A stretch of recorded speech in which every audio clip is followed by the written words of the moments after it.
समाजामध्ये आपण आयुष्य जगत असताना कोणाला ना कोणाला गुरु मानत असतो. खरात पती पत्नीला माझ्या परिवाराने गुरु मानलं, आम्ही गुरु मानलं.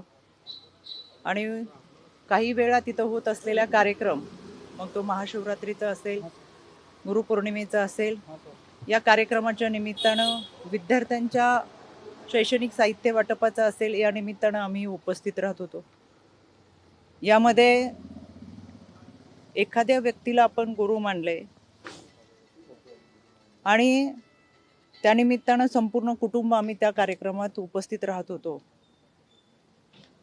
माध्यमांमधून सातत्याने दाखवले जाणारे व्हिडिओ हे काही वर्षापूर्वीचे आहेत. गुरुपौर्णिमेच्या निमित्तानं अनेकांनी ती पाद्यपूजा केली, तशी मी माझ्या पतीने देखील ती पाद्यपूजा केली. 5-6 वर्षापूर्वी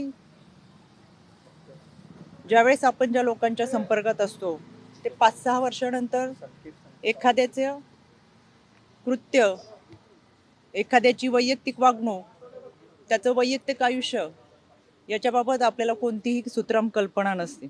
आज आपण ज्यांच्याबरोबर आहोत, जे आपल्याबरोबर आहेत, ते उद्या पुढे जाऊन कसं वागणार आहेत, ही कल्पना आपल्या कोणाला नसते. त्याच्यामुळं मी ही घटना समजली त्यावेळेस मला तो धक्का बसला. मी लगेच ते ट्विट देखील केले सुरुवातीला, की या देवस्थान ट्रस्टशी माझ्या कुटुंबाचा संबंध आहे, पण खरात आणि त्याच्या वैयक्तिक आयुष्याबद्दल काही माहिती असायचं कारण नव्हतं.